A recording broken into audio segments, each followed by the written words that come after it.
자, 안녕하세요. 건패스 여러분. 여러분들의 고등학교 사회 졸업 검정고시 문제풀이 맡은 이승훈입니다. 자, 지금부터 여러분들 문제풀이 하도록 하겠습니다. 일단 내용 자체는 그렇게 어렵진 않죠. 그래서 고등학교 1학년 과정이나 아니면 중학교 때 조금 열심히 사회를 공부했다 그러면 풀 수 있는 문제들이에요. 약간 어렵지 않게 따라오실 수 있을 거라고 생각하고, 그럼 1번부터 문제풀이 한번 해볼게요. 자, 1번 보겠습니다. 다음 내용에 해당하는 기본권 나와 있죠. 그래서 여기 기본권 지금 4가지 나와 있네요. 자, 4가지 나와 있는데 그럼 하나씩 볼게요. 일단 국가의 간섭을 받지 않고 자신의 의지에 따라 행동할 수 있는 권리 돼 있어요. 자, 그럼 뭡니까? 국가의 간섭 없이, 그럼 국가로부터의 자유 생각하면 되죠. 그래서 정답 될 수 있는 거는 1번 되겠죠. 자, 우리가 그래서 기본권 이야기하면 일반적으로 자유권, 평등권, 그 다음에 참정권, 청구권, 사회권이 있는데 그 중에서도 국가로부터 간섭받지 않을 권리니까 여기서는 자유권, 특히나 우리가 좀 더 깊게 들어간다 그러면 소극적 자유 쪽을 가지고 이야기할 수 있는 거예요. 그래서 답 1번 되겠죠. 자, 쉽게 풀 수 있을 것 같아요. 다음 2번 보겠습니다. 자, 다음 내용에 해당하는 정치 참여 방법이죠. 자, 정치 참여 방법은 여러 가지가 있는데 뭔가 한번 봅시다. 민주주의의 꽃, 요거 가지고 키워드 잡아야 되죠. 뭡니까? 선거 이야기하는 거죠. 그래서 자유, 민주적 기본 원리인 국민주권주의를 실현하는 가장 기본적인 방법 나와 있어요. 그래서 정치 참여 방법은 여러 가지가 있지만 그 중에서 2가지는 반드시 기억을 해야 되는 게 첫 번째가 선거고요. 2번째가 뭐냐면 시민단체 활동입니다. 그래서 선거는 뭐냐면 가장 기본적인 정치 참여 방법이다. 이렇게 좀 개념 정의해 두시고요. 그 다음에 시민단체에서 활동하는 거는 가장 지속적이고 적극적인 참여 방법이다. 줄여서 가장 지적인 방법이다. 이렇게도 공부하기도 하는데 어쨌든 가장 지속적이고 적극적인 방법은 시민단체에 참여해서 활동하는 거다. 이렇게 2가지 정도는 참여 방법 중에서 알아두시는 게 좋아요. 물론 여러 가지 참여 방법이 있죠. 정당에 가입할 수도 있고 이익집단 활동을 할 수도 있지만 그래도 어쨌든 이 2가지는 우리가 좀 반드시 알아둡시다. 자, 다음 3번 넘어가겠습니다. 자, 개인과 국가의 갈등을 해결하기 위한 바람직한 방안이에요. 여기서 뭐라고 되어 있나요? 개인하고 국가의 갈등 돼 있죠. 자, 일단 개인의 권리를 최대한 제한한다? 아니죠. 일단 국가의 설립 목적 자체가 개인의 권리 보호를 위한 거기 때문에 그래서 개인의 권리를 최대한 제한하는 쪽, 이쪽으로 설명하면 안 됩니다. 그 다음 2번째, 국가의 이익을 우선시해서 해결한다? 이것도 역시 안 되겠죠. 국가의 이익도 중요하지만 개인의 권리도 어느 정도 중요한 거예요. 자, 양보와 관용의 자세를 가지고 접근한다? 그래서 서로 타협점을 찾아가야겠죠. 그 다음에 충분한 협의, 그 다음 여론 수렴 이런 것들을 통해서 해결책을 찾아나가야 되는 거죠. 그래서 여기서 정답 될 수 있는 거는 디귿 리을 4번이 되겠어요. 그런데 여기서 하나 좀 생각할 수 있는 거는 우리가 로컬 사회계획설 가지고도 좀 이야기를 할 수 있는데 결국은 개인과 국가 이야기할 때는 개인의 권리 부분과 국가의 권력의 부분이 2가지가 얼마나 조화를 이루느냐 요걸 가지고 이야기할 수 있거든요. 즉 무슨 얘기냐면 개인의 권리 중에서 일부를 국가에 양도하면 이 양도받은 개인의 권리들이 모여서 결국은 국가 권력을 이루는 겁니다. 그러면 국가 권력이 세지면 세질수록 어떻게 되나요? 개인의 권리가 양도된 게 많다는 얘기죠. 그럼 개인의 권리는 위축이 되겠네요. 반대로 개인의 권리가 세지면 세질수록 어떻게 되는 겁니까? 국가에 양도한 개인의 권리가 약하기 때문에 작기 때문에 국가 권력은 축소되는 거거든요. 그래서 이 2가지의 접점을 찾아내는 게 중요하다라고 이야기를 할 수 있는 거예요. 그래서 그 정도 개념도 좀 알아두시면 좋을 것 같아요. 즉 개인 권리하고 국가 권력은 약간 반비례 관계다. 그런 것도 하나 개념으로 알아두십시오. 알겠죠? 자, 다음 갈게요.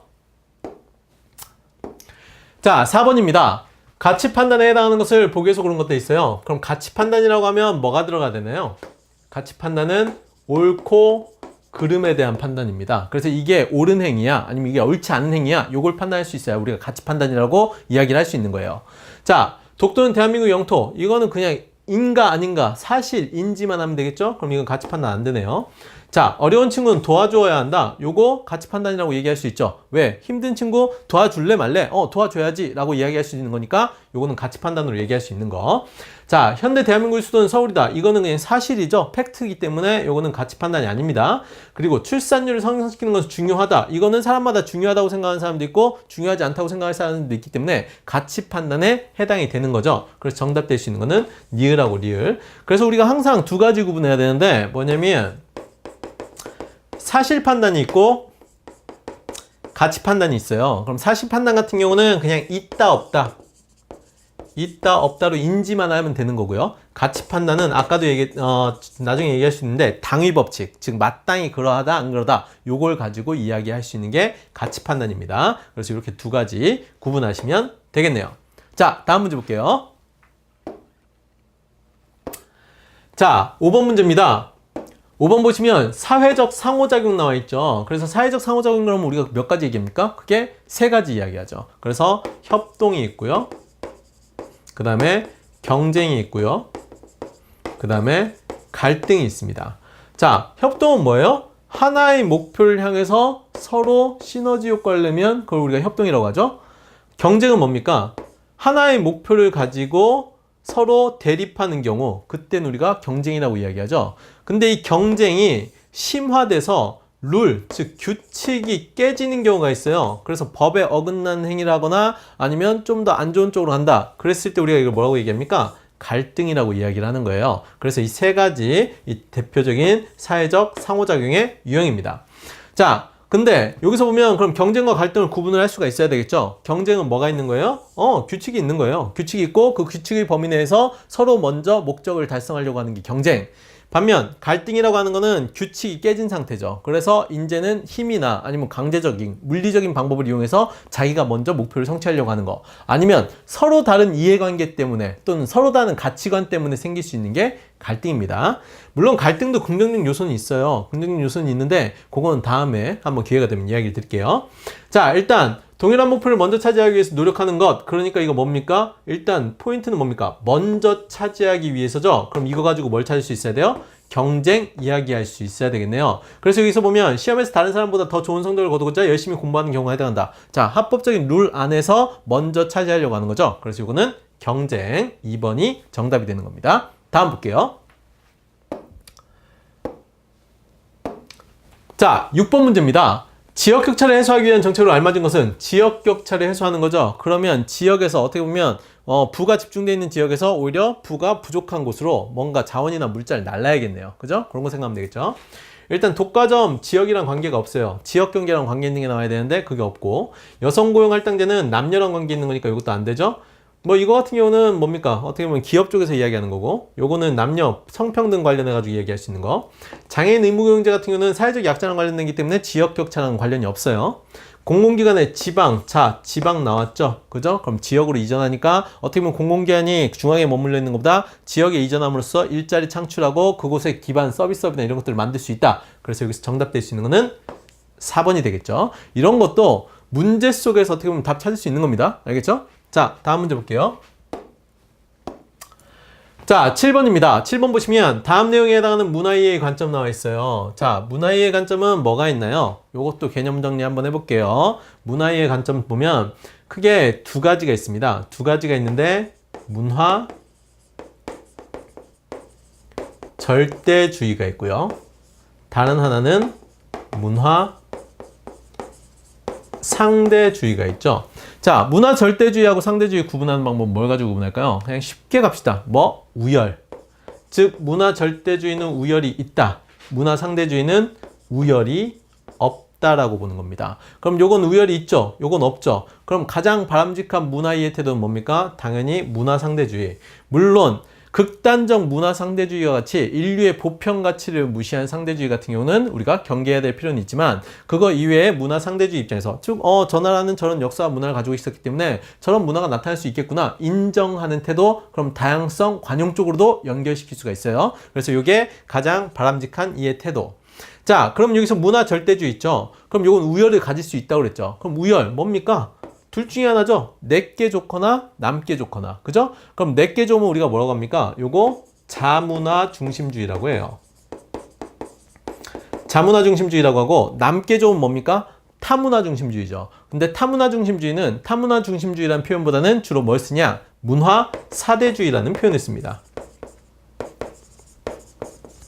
자, 여기서 그럼 우리가 일반적으로 이야기할 때 문화이해 태도 얘기하면 자문화 중심주의, 문화 사대주의, 문화 상대주의 이렇게 세 가지 이야기를 합니다. 세 가지 이야기를 하는데 한 단계 조금 더 들어가 볼게요. 자문화 중심주의 다시 두 개로 나눌 수 있어요. 두 개로 나눌 수 있는데 하나는 뭐냐면 국수주의가 있고, 다른 하나는 제국주의가 있습니다. 그럼 국수주의라는 건 뭐냐면 우리 위정축사 같은 경우, 그래서 우리 거 좋은데 우리만 할 거야, 그러니까 남들 신경 쓰지 마, 이거 국수주의. 그래서 나라 국자에 지킬 숫자 쓰는 거예요. 내 걸 지키겠다는 거. 반면 제국주의는 뭐냐, 내게 좋으니까 니네도 이걸로 바꿔 라고 강요하는 거죠. 그래서 우리가 이거 식민지 시대에 많이 이야기했던 거 제국주의로 얘기할 수 있죠. 그래서 이렇게 해서 자문화 중심주의도 조금만 세분화하면 두 가지로 나눌 수가 있는 겁니다. 자, 그럼 여기서 보면 다양한 문화를 존중하는 태도라고 돼 있죠. 그럼 당연히 뭡니까? 상대주의 보면 되겠죠. 그래서 정답 되는 건 1번. 개념은 이렇게 정리해 드렸으니까 요거 가지고 한번 비교해서 보세요. 자, 다음 문제 볼게요. 자, 8번 문제입니다. 고령화로 인해 나타날 수 있는 사회 문제를 적절하지 않은 것도 있죠. 고령화 뭐예요? 예, 나이가 많이 들어서, 그래서 인구 문제 중에서도 노인 문제 뭐 이런 쪽으로도 이야기할 수 있겠죠. 자, 밑에 거 볼게요. 청장년층의 노인 부양 부담이 증가할 수 있다. 당연히 고령화가 되면 뭡니까? 노인이 증가하죠. 청장년층의 인구는 어느 정도 한정이 되어 있지만 노인이 증가하기 때문에 노인 부양 비중 늘 수가 있어요. 그 다음에 출산율 증가에 따른 보육시설이 부족할 수 있다. 이거는 뭡니까? 출산율이니까 노인과는 관련이 없죠. 그죠? 그러니까 여기서는 정답되는 거는 2번이 되겠죠? 자, 노인복지를 위한 국가 재정 부담 증가. 당연히 노인이 늘어나면 노인복지 비용 늘어날 수가 있겠죠? 어떻게 보면 근데 노인 문제는 우리가 단순히 진짜 노인들의 문제다 이렇게 볼 수가 없어요. 왜? 우리도 나중에 늙잖아요. 우리도 노인이 될 수가 있습니다. 이렇게 있기 때문에 그런 것도 고려를 할 필요는 있어요. 자, 그 다음에 생산 가능 인구 비율이 감소에 따른 국가 생산성 저하. 요것도 뭡니까? 국가 생산성이 저하가 되면 오히려 이 부양 부담이나 이런 것들이 더 크게 증가할 수 있기 때문에 그래서 요것도 이야기할 수 있는 겁니다. 그래서 여기서는 고령화랑 관련 없는 거 찾겠다 그러면 답 2번 찾으시면 되는 거예요. 자, 다음 문제 볼게요. 자, 공공부조라고 되어 있죠? 공공부조. 그럼 공공부조라는 게 있는데 이거는 우리가 두 가지 보셔야 됩니다. 뭘 보셔야 되냐면 일단 사회보장제도가 있잖아요.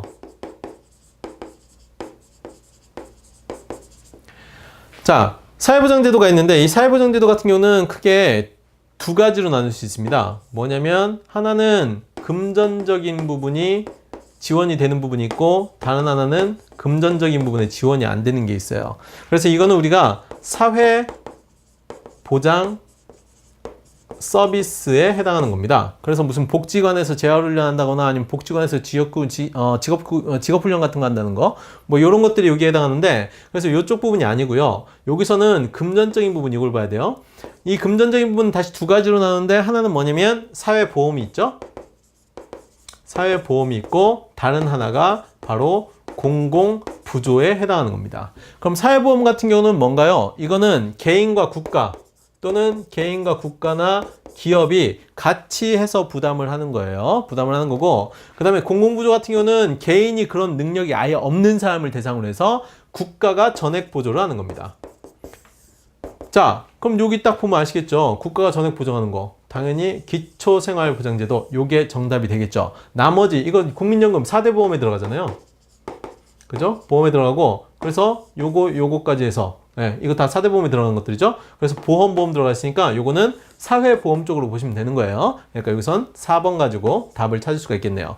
일단 근데 요것도 개념 정리부터 사회보장제도 크게 두 가지 금전하고 비금전이 있다. 그 다음 금전 두 가지로 나눌 수 있다는 요런 개념 요런 거는 반드시 좀 기억을 해 두셔야 됩니다. 알겠죠? 자, 다음 넘어갈게요.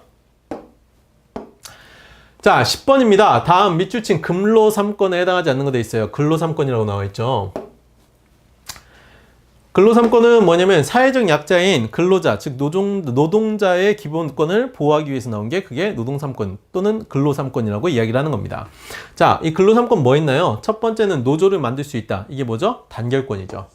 그 다음 두 번째, 노조를 결성을 해가지고 이 노조가 뭡니까? 사업자하고 뭔가 협상을 할 수가 있어야 되겠죠? 그거 단체 교섭권에 해당하는 겁니다. 자, 사업자하고 뭔가 협상을 했는데 협상이 결렬이 됐어요. 그러면 파업을 한다거나 부분 파업을 통해서 자기들의 행동, 의사표현을 할 수가 있겠죠? 그게 뭡니까? 단체 행동권에 해당하는 거죠. 그래서 이 세 가지가 근로 3권 또는 노동 3권이라고 이야기하는 거예요. 행복추구권 같은 경우는 이거는 헌법 10조에 보장된 인간의 존엄성과 행복추구권 해가지고 기본적인 권리로서 이야기가 되는 겁니다. 자, 그래서 여기서 해당하지 않는 거는 4번이 되겠네요. 그죠? 자, 다음 볼게요.